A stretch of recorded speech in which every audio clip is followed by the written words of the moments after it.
nous sommes tous dans la joie. Gloire à Dieu. Il n'y a pas quelqu'un qui est abattu, il n'y a pas quelqu'un qui est vraiment paniqué par la situation. Parce que j'aimerais être vraiment ravi que vous êtes bien en forme en Jésus-Christ. Si vous êtes bien en forme, acclamons fortement le Seigneur Jésus-Christ de Nazareth. Ah, bien allé. Les acclamations ne révèlent que tu n'es pas en forme. Et Jésus n'a rien fait de toi. Et si Jésus se glorifiait, acclamez fortement. Alléluia. Oh Dieu, merci. Nous allons lever la main droite. Gloire à Jésus. Nous allons lever la main droite et demander au Seigneur, dans sa grâce, de nous libérer des oppressions. Alléluia. Prions ensemble au nom de Jésus-Christ, de nous libérer des oppressions, des attaques inutiles de l'ennemi, de repousser toutes ces choses au nom de Jésus-Christ de Nazareth.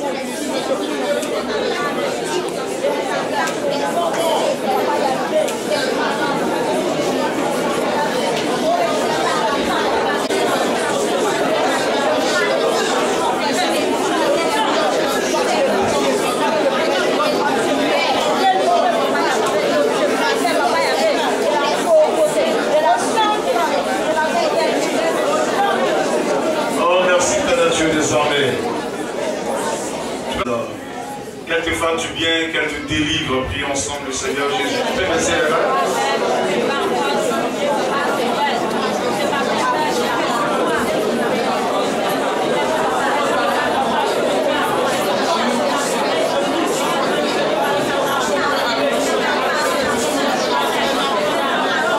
Merci notre Père et notre Dieu. En ce culte du dimanche, de louange et d'adoration, je voudrais te remettre toute ma personne, éternel Dieu de gloire, pour que je sois un canal très puissant pour l'édification de ton peuple. Et Seigneur, je voudrais que par cette fois, que toute oppression, toute démoniaque soit vaincue dans cette salle, au nom de Jésus. Que tout pouvoir, la rose-croix, la sorcellerie puissante du monde des ténèbres qui envahit ces lieux et qui voudrait travailler pendant que je prêche, soit froissé, soit soumis à mes pieds, soit confondu, soit délogé, soit vaincu par le sang de Jésus-Christ.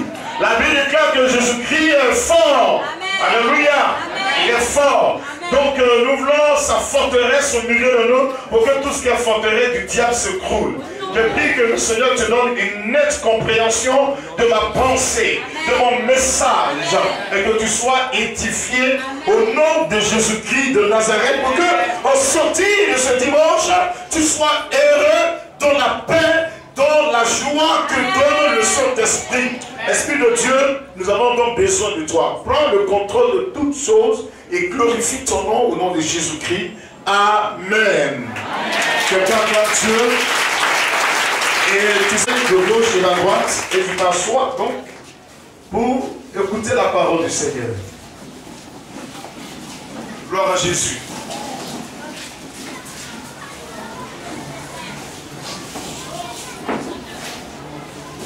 Je voudrais non seulement vous dire bonjour, je salue tout le monde dans le précieux nom de Jésus. Et suivez mes annonces, je n'ai pas grand chose. Donc la sœur Bailly Chantal, le frère Gueux, Vincent, vous m'attendez s'il vous plaît. Qui sont tous ceux qui sont baptisés? Tous ceux qui sont baptisés, levez la main. Je vais parler des générations qu'on a baptisées récemment. Levez-vous le voir. Franchement, tu es baptisé, mais tu n'as pas de responsabilité. Il faut te lever. Gagnons du temps, je vous en prie. Tous ceux qui sont baptisés, qui n'ont pas de responsabilité, vous me voyez juste après la fin du culte. Vous avez entendu? Ok, venez vous asseoir. Et tous ceux qui, les partenaires, vous qui donnez au temple, nous prions pour chasser tous ces choses-là. Donc vous m'attendez juste après la prière finale. Et frères et sœurs, vous savez, dans une communauté, il est important de s'occuper des choses de Dieu. Tout à l'heure, quand je suis allé un peu dans les toilettes, dans mon fait pipi là, c'est vraiment désagréable. Pour une communauté comme la nôtre, on ne va pas encore surfer sur Internet pour avoir des partenaires pour nous aider à poursuivre ça. Faites un effort, gloire à Jésus. c'est facteur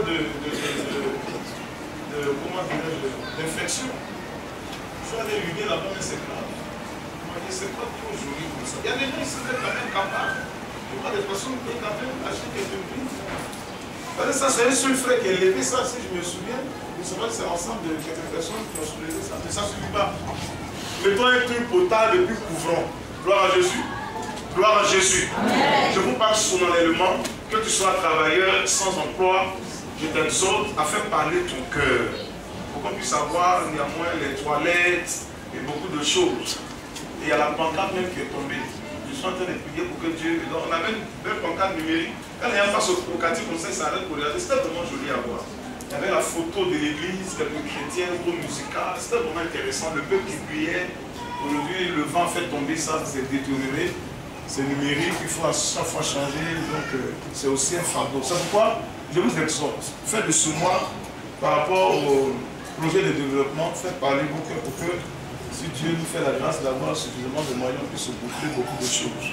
Alléluia. Okay. On peut se boucler beaucoup de choses. Merci beaucoup.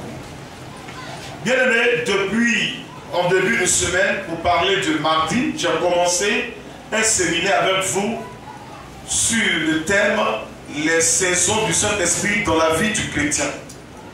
Et nous avons lu Ecclésiaste chapitre 3 où il est mentionné il y a un temps pour naître, il y a un temps pour mourir, il y a un temps pour rire, il y a un temps pour pleurer, etc.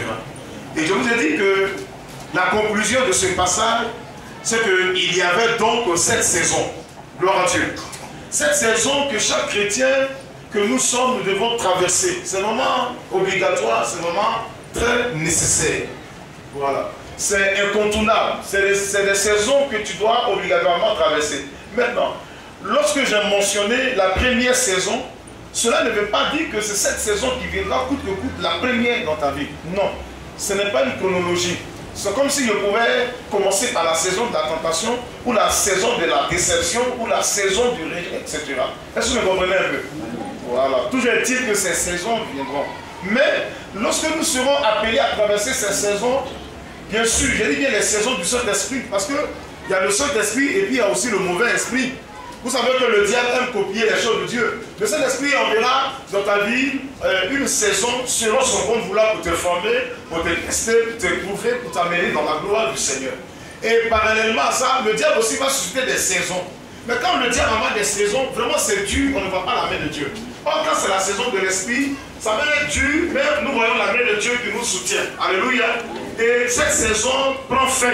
Or, la saison du diable, ça ne prend pas fin. Tu peux taper 10 ans de galère. Tu peux taper 10 ans sans te retrouver. Ça, ce n'est pas une saison de l'Esprit. C'est pas vous voyez les gens qui ont des diplômes, ça fait 5 ans qu'ils sont là. Ça fait au moins beaucoup d'années, on est là, on n'arrive pas à vraiment se réjouir, à bénéficier des grâces du Seigneur. Ça, c'est des saisons du diable. Là, il faut passer à la délivrance. Amen. Tu peux venir lundi pour qu'on puisse te programmer à la délivrance les jeudis à partir de 10 h.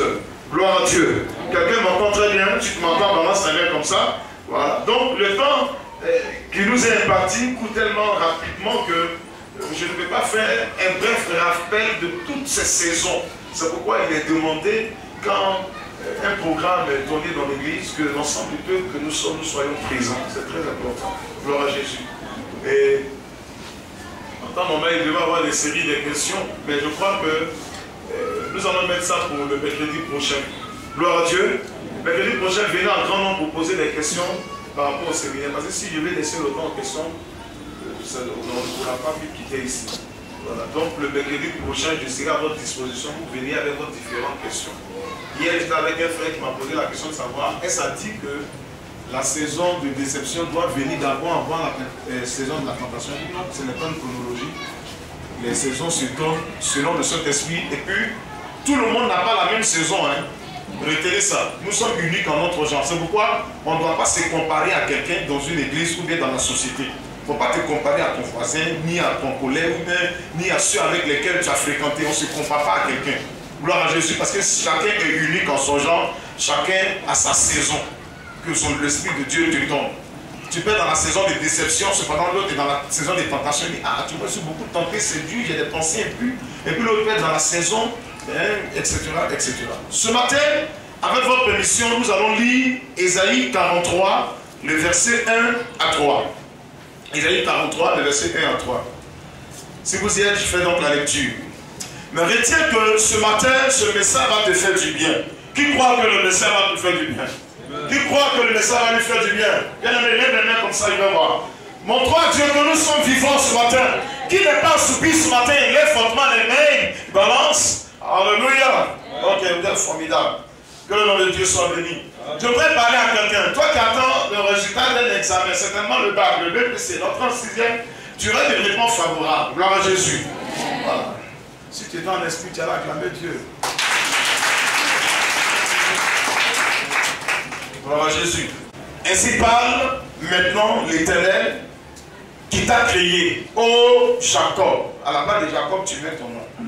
Ainsi parle maintenant l'Éternel qui t'a créé, ô Jacob. Ne crains rien, car je te rachète. Je t'appelle par ton nom, tu es à moi. Si tu traverses les eaux, je serai avec toi. Et les fleuves ne te submergeront point. Et si tu marches dans le feu, tu ne te brûleras pas. Et la flamme ne t'embrassera pas. Car je suis l'Éternel, ton Dieu, le Saint d'Israël, ton Sauveur. Je donne l'Égypte pour ta rançon, l'Éthiopie et le sabbat à ta place. Amen. Les paroles de l'Éternel. Gloire à Jésus. Amen. Ok. Par ce passage biblique, nous avons tous eu la révélation de la dernière saison que nous allons voir. Amen. Gloire à Jésus. Donc, ensemble, on ne pourra pas voir l'avant-dernier. L'avant-dernier, on va voir ça rapidement le mercredi et puis passer aux séries de questions. Amen. Voilà, donc je vous exhorte, venez nombreux le mercredi. Ça peut aller? Ça peut aller, les frères? Voilà, merci beaucoup. Hein? Pardon? Ok. Donc, nous avons dépassé la saison 6 pour trouver la saison 7. Bon, nous sommes en la saison 6. Autant pour moi. La 6e saison. N'est-ce pas? La 6e saison, c'est tout simplement la saison des interventions divines. Les saisons des interventions divines. Alléluia. Dans ce passage biblique, nous comprenons que là, Israël est en train de bénéficier d'une saison appelée saison d'intervention divine. Quand il est écrit que ne crains pas, je te rachète, je t'appelle par ton nom, c'est que Dieu te connaît. Alléluia. Et si tu traverses les eaux, ça c'est les difficultés, c'est le moment d'épreuve, le moment de déception, le moment d'accusation, d'injustice, etc. Gloire à Dieu. Et si tu marches dans le feu ne te brûlera pas. Vous voyez, donc ici nous voyons un peu la protection, le secours, l'aide, la sollicitude de Dieu. Donc, cela résume, gloire à Jésus, les interventions divines. Ça, c'est une saison que le Saint-Esprit envoie également dans la vie du chrétien que nous sommes. Les saisons de l'intervention divine, c'est le temps où la saison, c'est le temps, bien sûr, où l'Éternel Dieu libère sa puissance surnaturelle pour délivrer une personne qui traverse des moments de troubles, de difficultés, etc. C'est le temps où Dieu libère sa puissance surnaturelle pour délivrer les justes de leurs troubles, etc., etc. C'est aussi le temps de délivrance. C'est aussi le temps de secours. C'est aussi le temps de l'exaucement à ses prières. C'est aussi le temps de soutien et l'aide de Dieu. Alléluia. C'est aussi un moment appelé la grâce de Dieu. Gloire à Jésus. Et pour confirmer cela, nous allons lire Luc chapitre 4, le verset 18. Je vais faire la lecture. Pour confirmer que la saison de l'intervention divine est tout simplement la saison de grâce. Dis à ton voisin, la saison de grâce ou le temps de grâce. Luc chapitre 4, le verset 18. L'Esprit du Seigneur est sur moi parce qu'il m'a envoyé pour annoncer une bonne nouvelle aux pauvres. Il m'a envoyé pour guérir ceux qui ont le cœur brisé. Vous voyez, on retourne les saisons dedans, n'est-ce pas? Pour proclamer aux captifs la délivrance.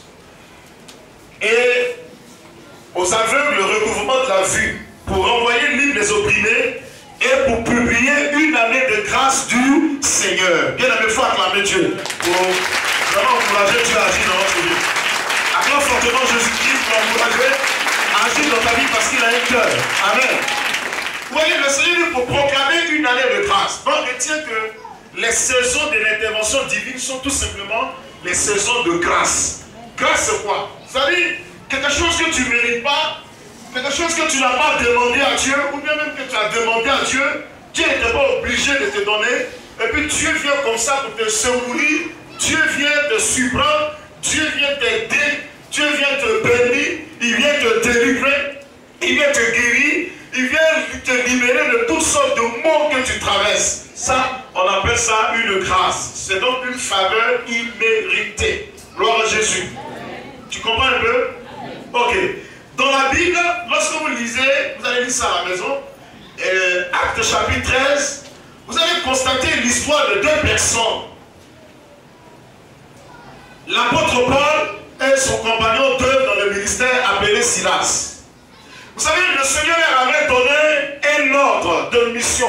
C'était d'aller partout proclamer la parole. C'est-à-dire annoncer l'évangile dans les villages, dans les villes, dans les bourgades, partout, annoncer la parole de Dieu. Et donc c'était leur ministère. En tant que prophète, en tant qu'apôtre, ils ont donc exercé leur ministère. Donc voici que, gloire à Jésus, ils vont marquer une ville. Et dans cette ville, gloire à Jésus, se trouvait une femme qui avait l'esprit de Python. Elle divinait, elle profitait de cette situation pour avoir de l'argent. Et elle était au service de plusieurs personnes. Et donc, quand l'apôtre Paul, on constatait que la femme n'était pas habitée par un bon esprit, quand ils ont eu le discernement, ils l'ont donc délivré. Donc, c'était une perte pour cette entreprise que les gens avaient bâtie. Alléluia. Et donc, ça a énervé les autorités et les hommes de ce quartier-là. Et qu'est-ce qu'ils ont fait? Ils ont donc saisi Paul et Silas et ils ont battu de plusieurs coups et ils ont emprisonné Paul et Silas. Alléluia.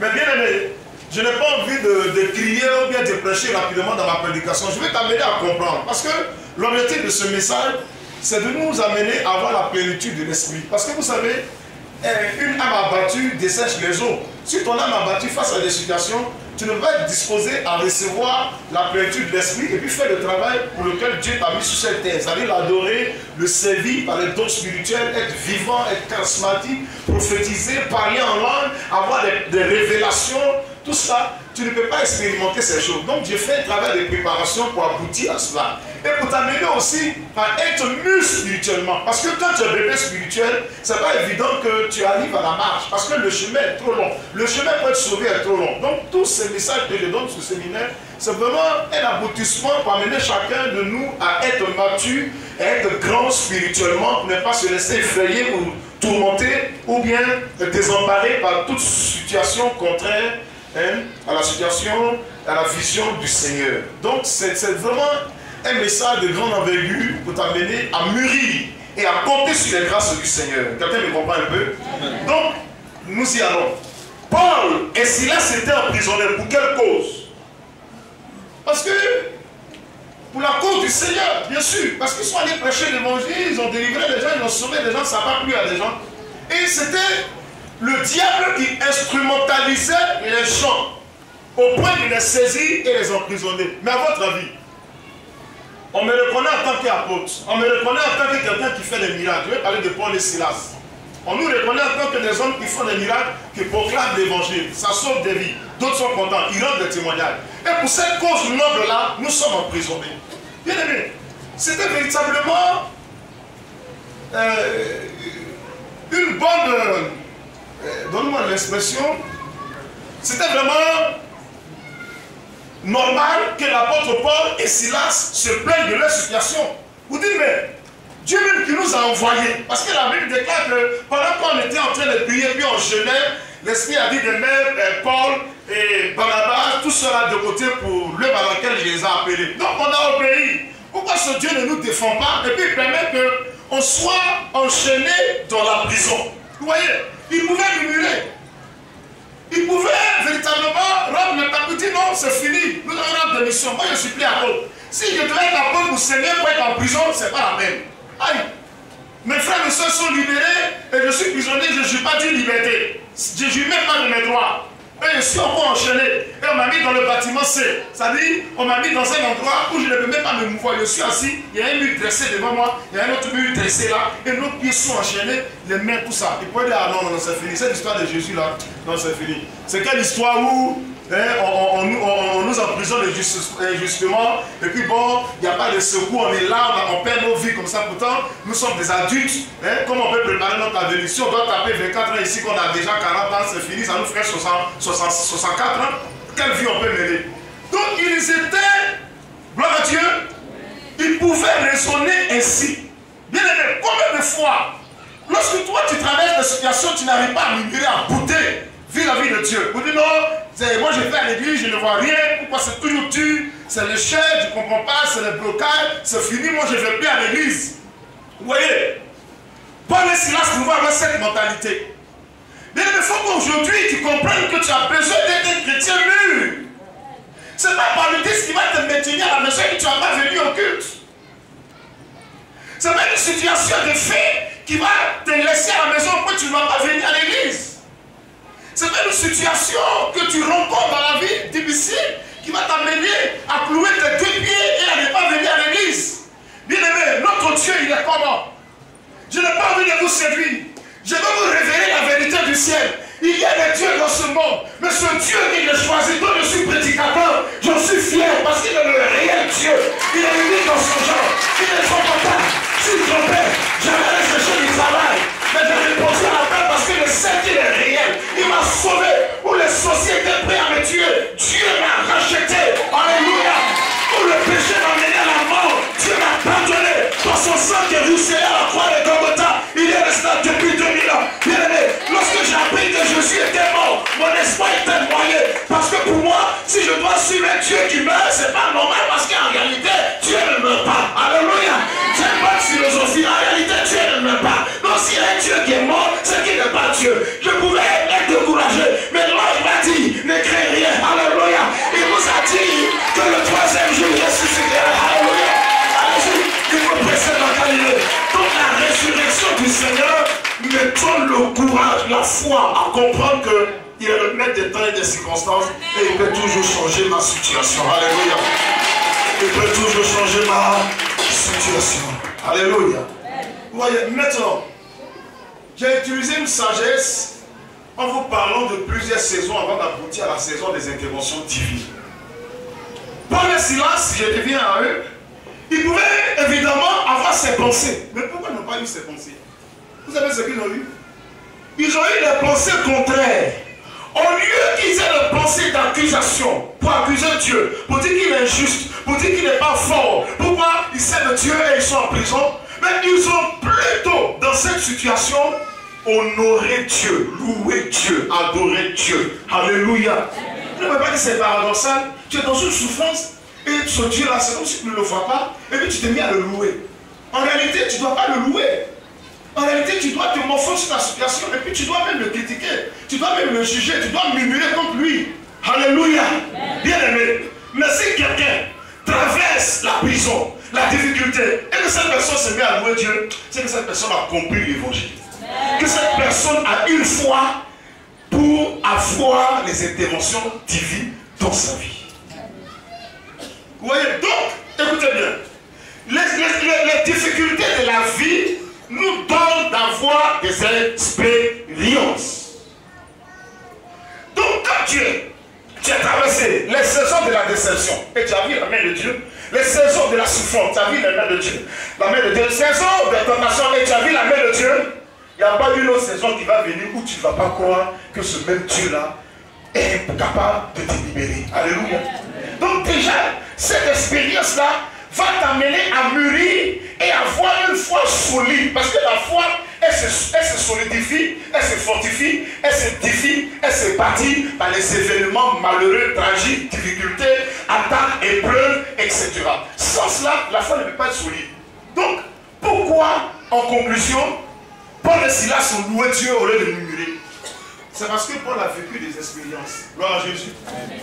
Frère, tu traverses des situations, c'est Dieu qui permet ça. C'est l'Esprit de Dieu. Je prêche l'Esprit, c'est lui qui permet ça. Quand tu es dans cette situation, il ne faut pas te décourager. Il ne faut pas renoncer. Il ne faut pas abandonner. Parce que le salut est encore plus précieux. Donc Paul et Silas, ils étaient enchaînés, mais pour eux, en réalité, ces chaînes-là, c'était comme des fils qui pouvaient couper avec les dents.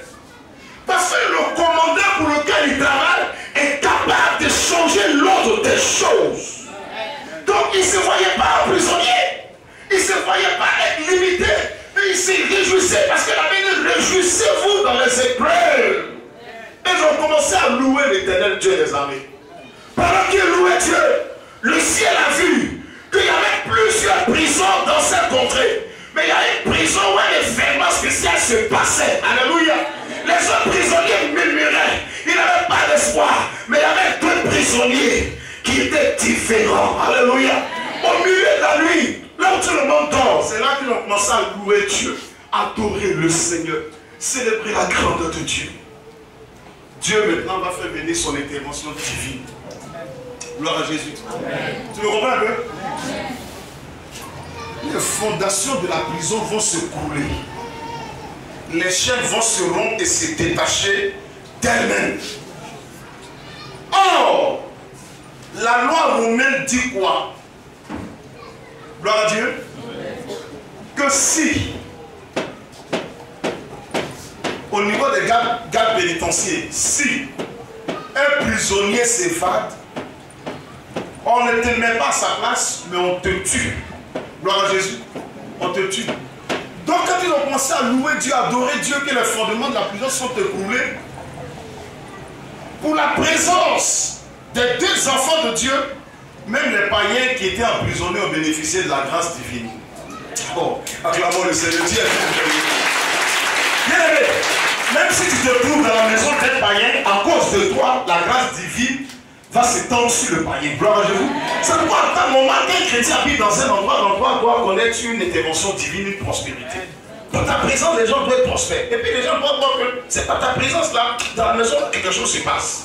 Parce que j'ai l'habitude de dire, si un sorcier dort chez toi la nuit, il attire les puissants démoniaques, parce qu'il constitue une porte d'entrée, il y a une communication, c'est les démons. Mais si tu reçois un homme de Dieu ou un chrétien, c'est la présence de Dieu qui est manifeste, c'est évident. Alléluia. Tu comprends ça? Donc les fondements de la prison se sont écroulés. Et tous les prisonniers, frère, moi m'a condamné à 20 ans de prison souple, il fait comment? Répondez-moi, il fait comment? Tous les prisonniers sont sortis. Ils ont commencé à s'évader. Donc, le garde pénitentiaire a vu que les prisonniers se sont évadés, donc lui, obligatoirement, il sera mis à mort. Il a préféré, au lieu de supporter la souffrance et mourir, se donner lui-même rapidement la mort. Il voulait se donner la mort, la première fois dit non, arrête, ne te fais pas de mal. Car nous sommes encore là. Gloire à Jésus. Nous sommes encore là. Et quand la simple parole, parce qu'il a vu que depuis que lui, les gardes pénitentiaires, ces deux prisonniers, ils sont différents. Parce qu'au moment où il dormait, c'est comme s'il faisait un rêve et puis il entendait des cantiques des anges. En réalité, ça s'est passé dans la prison. Et ça l'a réveillé. Il a constaté que pendant que les gens étaient là, les mains croisées, tu lis leur visage, c'est le désespoir parce qu'ils sont condamnés. Plutôt eux louaient l'Éternel. Alléluia. Gloire à Dieu qui règne dans les cieux. Alléluia. Tout le monde chante Alléluia. Il y a d'autres prisonniers qui se plaignaient pour nous faire la saisier. Hein? Et voici l'intervention divine. Ça dit une grâce, un secours, de libération, de délivrance arrive. Les fondements se coulent. Alléluia. Amen. Les chaînes se détachent. Et les prisonniers sortent. Quand le monsieur a voulu se donner la mort, l'apôtre Paul dit, dans les déclarations de l'apôtre Paul, c'est l'amour du Christ qui était investi. Il dit non, ne te tue pas que nous sommes là. Ça a touché le monsieur. Il dit, qu'il faut-il que je fasse pour être sauvé? Il dit, crois au Seigneur et tu seras sauvé, toi et ta famille. Et le monsieur s'est donné au Seigneur. Il était sauvé, lui et sa famille acclamant le Seigneur. Alléluia. Vous voyez? Ils étaient en prison. Spirituellement, certainement, tu as mis dans une prison où tu es limité, où tu es enchaîné, où rien ne marche. tu n'as pas de liberté. Tu es vivant sur la terre. C'est vrai que tu n'es pas dans une prison physique, mais tu es comme si la situation fait que c'est comme si tu es emprisonné parce que tu ne peux pas jouir de tes grâces, tu ne peux pas jouir de potentiel, tu n'as rien, tu es dans la souffrance, tu travailles des difficultés, rien ne change. Bien aimé, le monde spirituel peut te mettre en prison, mais ce matin je te déclare que ton Dieu viendra pour te libérer comme il a fait avec l'apôtre Paul. Gloire à Dieu, c'est ce qu'on appelle les interventions divines. Sur quoi tu ne t'attends pas, et puis Dieu vient opérer le miracle. Frère, retiens que Dieu l'a fait pour Paul et Silas pour nous servir d'exemple. Tu te trouves dans quelle situation que Dieu ne peut pas intervenir? Dieu est trop fort. Alléluia. Donc nous sommes au temps de la grâce. Et la grâce est pour toi. C'est pourquoi quand tu traverses une difficulté, que cela ne t'empêche pas d'adorer ton Dieu. Que cela ne t'empêche pas de rentrer dans la vision de ton Dieu. Que cela ne t'empêche pas de vivre ta foi pour être sauvé. Mais il faut croire que ce Dieu, il est capable de te faire sortir des situations. Et c'est ce qu'on appelle la saison de l'intervention divine, appelée la grâce. Gloire à Jésus. Amen. Et c'est ça. Et bien aimé, si tu sais que la grâce de Dieu existe, au risque de me répéter, il ne faut pas envier les gens, il ne faut pas te comparer aux autres. La grâce là, elle n'attend pas le nombre d'années. La grâce n'attend pas le nombre d'années pour agir. La grâce peut venir te trouver même à 6 heures chez toi. La grâce peut venir te trouver à midi chez toi. La grâce peut te trouver à 18 ans. La grâce peut te trouver à 40 ans. La grâce peut te trouver à 35 ans. La grâce peut te trouver à 50 ans. Acclamons le Seigneur. La grâce n'a pas besoin de nombre d'années. La grâce n'a pas besoin de tes heures. Elle vient, elle la manifeste. Et puis tu vois la gloire du Seigneur.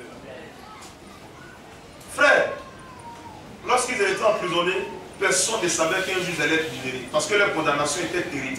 Ça veut dire que c'était des prévenus. On ne les juge pas d'abord. On les laisse taper plusieurs années avant de les juger. Pour leur dire que ce qu'ils ont fait là, on ne supporte pas ça ici. Mais Dieu les a délivrés. Frère, aujourd'hui, comprends qu'aucune situation ne peut t'engloutir et t'amener à la mort. Ton Dieu, il est vivant.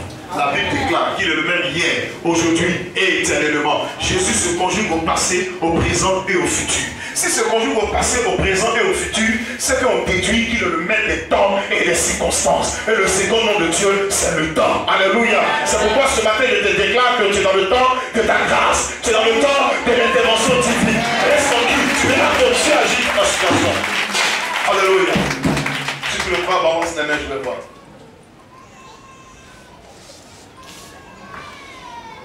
Que le nom de Dieu soit béni. Donc il y a un type de foi qui fait appel à l'intervention divine. C'est ce que tu dois avoir. C'est ta partition. C'est le type de foi qu'avait Shadrach, Meshach et Abed-Nego. Shadrach, Meshach et Abed-Nego avaient ce type de foi. Gloire à Jésus. Amen. Quelqu'un me comprend un peu? Ils ont refusé d'adorer la statue du roi. C'est ça, non? Le roi même à leur présence. Ah frère, l'autorité même se déplace pour être devant toi. Ah, l'autorité a des subalternes, l'autorité a des gens qu'on engage pour travailler selon sa vision. C'est-à-dire qu'il y a un ministre de la justice. Et le ministre de la justice a son chef de cabinet. Ainsi de suite, il y a le reste qui gère des situations. Mais le roi lui-même est venu devant les 3 compagnons de Daniel. Alléluia. Il dit, roi, nous n'avons même pas eu de réponse à te donner. Toi-même tu sais. Alléluia. On n'a pas de réponse à te donner. On ne peut pas se prosterner devant ta statue. Mais le roi lui a dit que, vous voyez la fournaise là, on va chauffer ça plus de 3 fois, on va vous jeter dedans, vous allez brûler. Il dit notre Dieu, il est capable de nous délivrer de la fournaise ardente. Et quelle foi, alléluia. Quelle foi. Aujourd'hui, quelle femme stérile qui peut être là pour dire, aujourd'hui là, longtemps, on s'est moqué de moi, je n'ai pas d'enfant. Mais ce soir, cette nuit, lorsque mon mari va venir se coucher sur mon sein, je tomberai enceinte au nom de Jésus en mettant la main. Alléluia. Alléluia. Tu peux même expérimenter ça. Bien aimé, on doit fermer les églises pour retourner à la maison. Parce que Dieu que nous adorons, il n'est pas un Dieu qui est fort. Il préfère aller consulter un marabout. Il est prophète mystique, il est prophète résurrectien. Mais je vais vous dire une chose, notre Dieu, il est fort. Alléluia. Il est fort. Ayez la révélation de ce Dieu. Ne connais pas. Même si tu es stérile, pose-toi la main. Il faut dire que ce soir, si mon mari se couche dans mon sein, j'aurai un enfant. Ton mari se couche, tu as un enfant. Alléluia. Il faut dire ce matin, je vais à Djamé pour préparer mon trousseau. Voici le résultat. Vous voyez, les médecins m'ont dit, ils m'ont donné mon résultat, ils m'ont dit que mes trompes sont bouchées, l'autre trompe arrachée, il y a ovaire comme ça, l'autre est comme ça. Voici le résultat. Mais je crois que Jésus-Christ n'a pas dit son dernier mot. Alléluia. Alléluia. Où est ton Dieu, frère? Mets ton Dieu en évidence. La Bible déclare que le mort attend avec un ardent désir la révélation du Fils de Dieu. Alléluia. Ce n'est pas nous, le monde saura que tu es Dieu. C'est pas quand tu as porté ta paix qui arrive ici, on dit non, je suis humble, je suis chrétien. Là, Dieu, tu as porté chez nous, on voit ton corps. Il faut que tu sois dans la gloire. Il faut que Dieu se manifeste. Il faut voir la grâce de Dieu dans ta vie. Il faut que ta situation change. Alléluia. Qui peut avoir cette foi aujourd'hui? Mais dès qu'on a cas de stérilité, on a cas d'une situation, c'est fini. On est déboussolé. Il y a une femme qui tente que